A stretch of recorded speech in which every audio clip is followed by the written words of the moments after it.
Capítulo 3. Regreso de la vida material a la espiritual.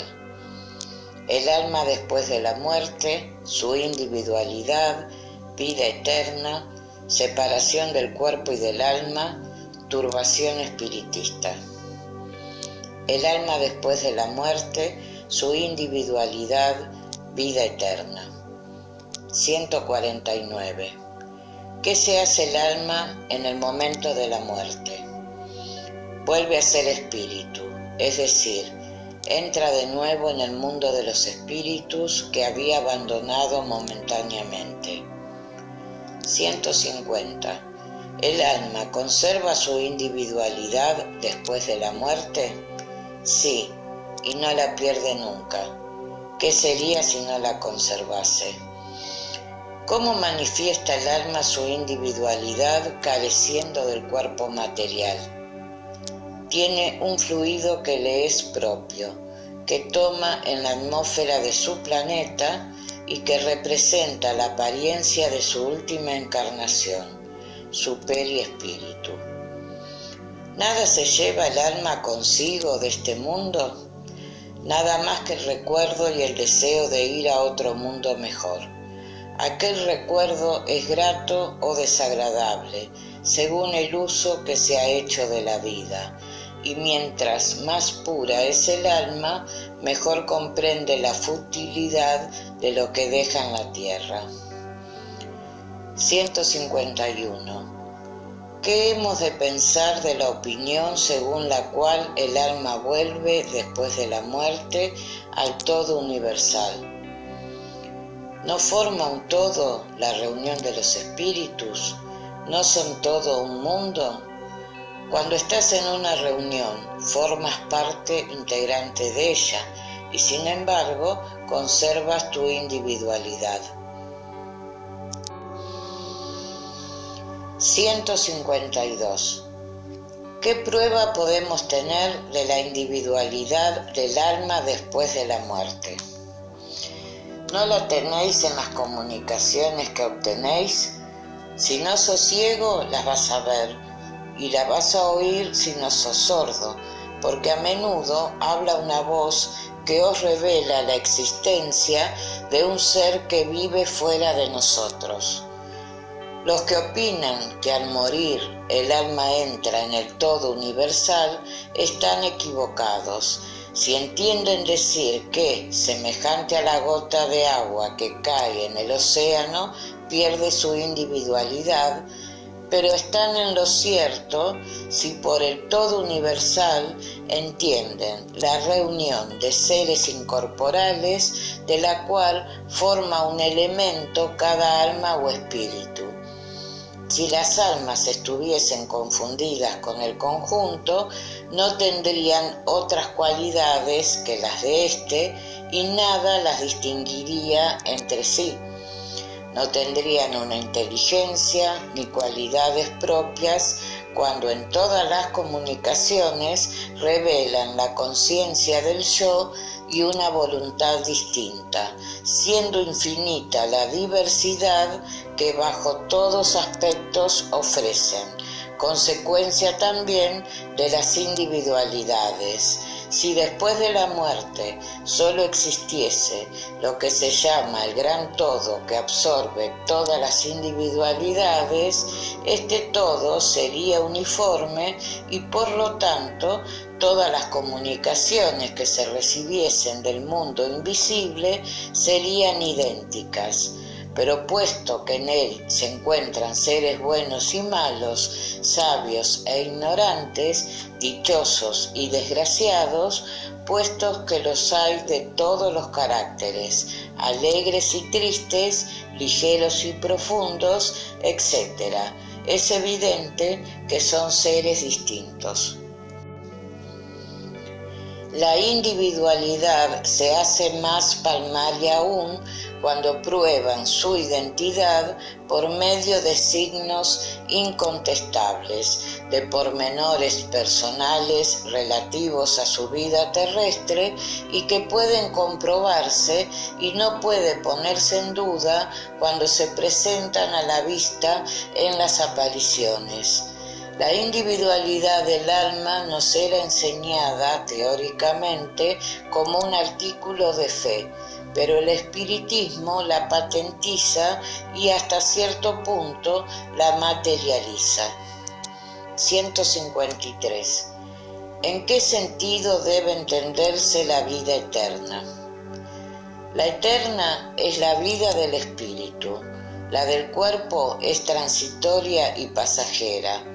Cuando el cuerpo muere, el alma vuelve a la vida eterna. ¿No sería más exacto llamar vida eterna a la de los espíritus puros, a la de los que, habiendo llegado a la cumbre de la perfección, no han de sufrir más pruebas? Esa, más bien, es la dicha eterna, pero esta es cuestión de palabras. Llamad a las cosas del mundo como queráis, con tal de que os entendáis. Separación del cuerpo y del alma. 154. ¿Es dolorosa la separación del alma y del cuerpo? No, y a menudo sufre más el cuerpo durante la vida que en el momento de la muerte, pues el alma no toma parte alguna. Los sufrimientos que a veces se experimentan en el momento de la muerte son un placer para el espíritu que ve llegar el término de su destierro.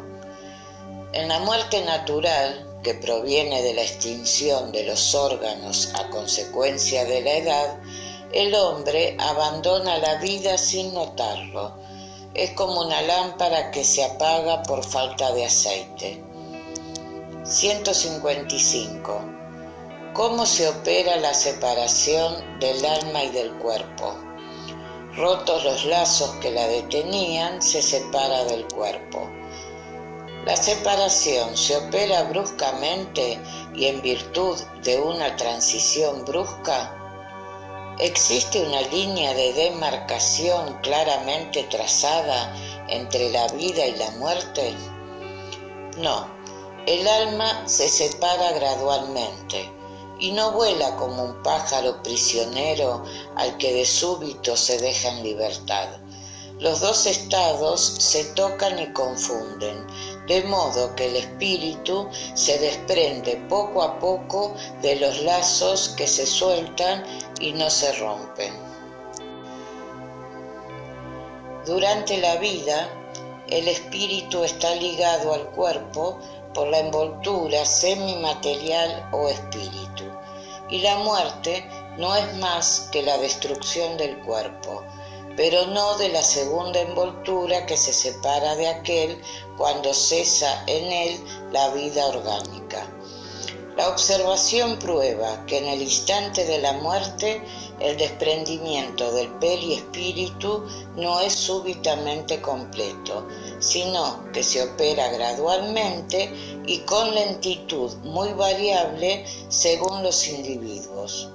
En unos es bastante rápida y puede decirse que con pocas horas de diferencia el momento de la muerte es también el de la emancipación. Pero en otros, sobre todo en aquellos cuya vida ha sido completamente material y sensual, el desprendimiento es mucho menos rápido y dura a veces días, semanas y hasta meses, lo que no implica en el cuerpo la menor vitalidad ni la posibilidad del regreso a la vida, sino una simple afinidad entre el cuerpo y el espíritu, la cual está siempre en proporción de la preponderancia que, durante la vida, ha dado el espíritu a la materia. Es, en efecto, racional el concebir que cuanto más se ha identificado el espíritu con la materia, tanto más trabajo ha de tener en separarse, al paso que la actividad intelectual y moral y la elevación de pensamientos operan un principio de separación hasta en la duración de la vida del cuerpo, de modo que al llegar la muerte es casi instantánea. tal es el resultado de los estudios hechos en todos los individuos observados en el momento de morir. Estas observaciones prueban también que la afinidad que en ciertos individuos persiste entre el alma y el cuerpo es muy penosa a veces, porque el espíritu puede experimentar el horror consiguiente a la descomposición. Este caso es excepcional y peculiar de ciertas clases de vida y de muertes y se observa en algunos suicidas. 156. La separación definitiva del alma y del cuerpo puede verificarse antes de que cese completamente la vida orgánica. A veces, en la agonía, el alma ha abandonado ya el cuerpo, no existiendo más que la vida orgánica. El hombre no tiene ya conciencia de sí mismo y sin embargo le queda aún un soplo de vida. El cuerpo es una máquina que hace funcionar el corazón y que existe mientras éste hace que circule la sangre en las venas, no teniendo necesidad para ello del alma. 157. En el momento de la muerte, ¿siente a veces el alma una aspiración o éxtasis que le permite entrever el mundo en que va a entrar? A menudo el alma siente cómo se rompen los lazos que la unen al cuerpo y entonces pone todos sus esfuerzos en romperlos completamente. Separada en parte de la materia, ve el porvenir descorrerse ante ella y goza anticipadamente del estado de espíritu. 158. El ejemplo del gusano que al principio se arrastra por el suelo y después se encierra en la crisálida, aparentemente muerto, para renacer a más brillante existencia, puede darnos una idea de la vida terrestre, de la que sigue a la muerte y de nuestra nueva existencia. Una pequeña idea. La figura es buena, pero no debe, sin embargo, tomarse literalmente como soléis hacerlo con frecuencia. 159. ¿Qué sensación experimenta el alma en el momento que conoce que está en el mundo de los espíritus? Según y cómo, si has hecho mal por deseo de hacerlo, te avergüenzas en aquel momento de haberlo hecho. Para el justo es muy diferente la cosa, pues se encuentra como aliviado de un gran peso, porque no teme ninguna mirada escudriñadora. 160. El espíritu encuentra inmediatamente a los que ha conocido en la tierra y que han muerto antes que él. Sí, según el afecto que les profesaba y el que ellos sentían respecto de él, y a menudo salen a recibirle a su entrada en el mundo de los espíritus, y le ayudan a separarse de las mantillas de las materias. Ve también a muchos a quienes había perdido de vista durante su permanencia en la tierra, a los que están en la erraticidad y a los encarnados a quienes visita. 161. En la vida violenta y accidental, no estando aún debilitados los órganos por la edad o las enfermedades, la separación del alma y la cesación de la vida se verifican simultáneamente. Así sucede generalmente, pero en todos los casos es muy corto el instante que los separa. 162. Después de la decapitación, por ejemplo, ¿conserva el hombre por algunos instantes conciencia de sí mismo? A menudo la conserva durante algunos minutos hasta que se extingue completamente la vida orgánica, pero a menudo también el temor a la muerte se la hace perder antes del instante del suplicio. Tratase aquí únicamente de la conciencia que el ajusticiado puede tener de sí mismo como hombre y por mediación de los órganos, no como espíritu. Si no ha perdido esa contienda antes del suplicio, puede conservarla durante algunos instantes de muy corta duración y cesa necesariamente con la vida orgánica del cerebro, lo que no implica que el periespíritu esté completamente separado del cuerpo. Por el contrario, en todos los casos de muerte violenta, cuando no es resultado de la extinción gradual de las fuerzas vitales, los lazos que unen el cuerpo al periespíritu son más tenaces y la separación completa es más lenta. Turbación espiritista. 163. El alma, al abandonar el cuerpo, ¿tiene inmediatamente conciencia de sí misma? Conciencia inmediata no es la palabra, pues por algún tiempo está turbada. 164.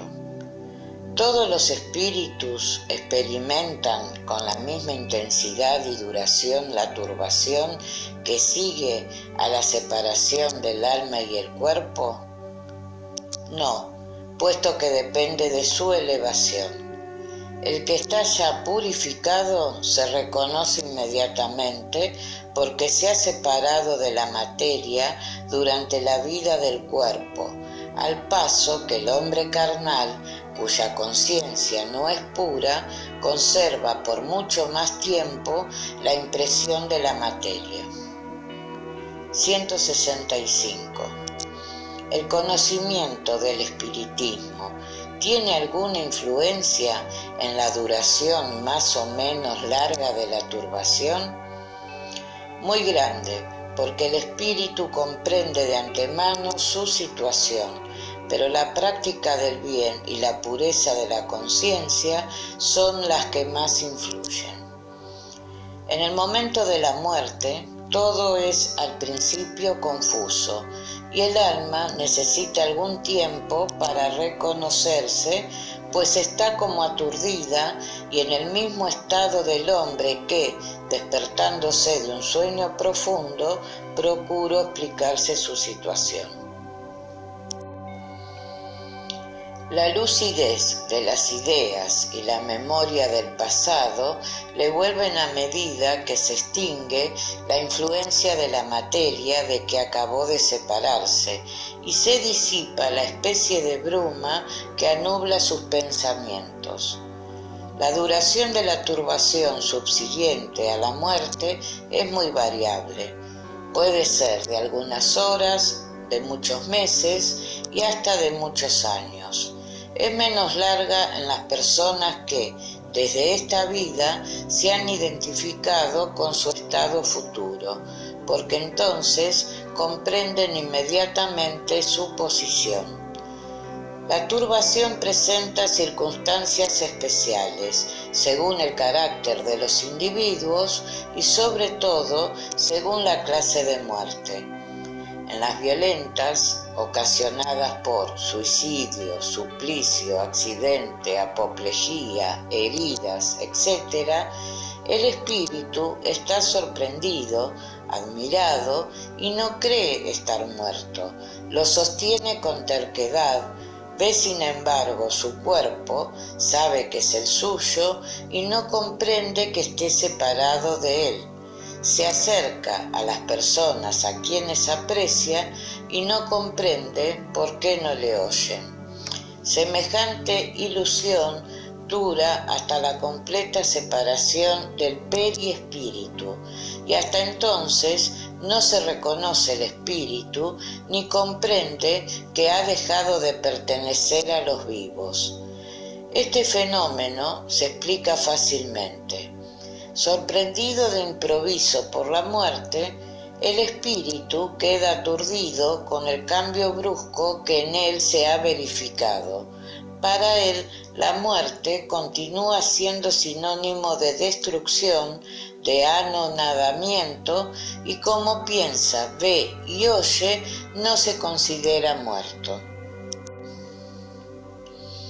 Lo que aumenta su ilusión es el verse con un cuerpo semejante al anterior en cuanto a la forma, cuya naturaleza etérea no ha tenido tiempo de estudiar aún. Lo cree sólido y compacto como el primero que tenía, y cuando sobre este punto se llama su atención, se sorprende de no poderse palpar. Este fenómeno es semejante al de los sonámbulos novicios que creen que no duermen. Para ellos, el sueño es sinónimo de suspensión de facultades, y como piensan libremente y ven, se figuran estar despiertos.